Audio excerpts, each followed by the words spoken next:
Okay, everybody, we're here. We're back with part 2. The last time we put the water bottle inside the frozen water bottle, it was at 310. It's a little after 6 now.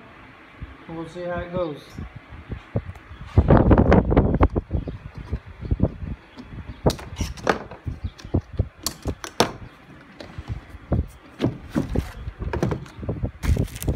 As you can see, it's melted some, but not very much. It's still pretty frozen there. You can see that big ice block right in the middle of it. Not bad at all. It was a lot better than what I thought it would be. There you have it, guys.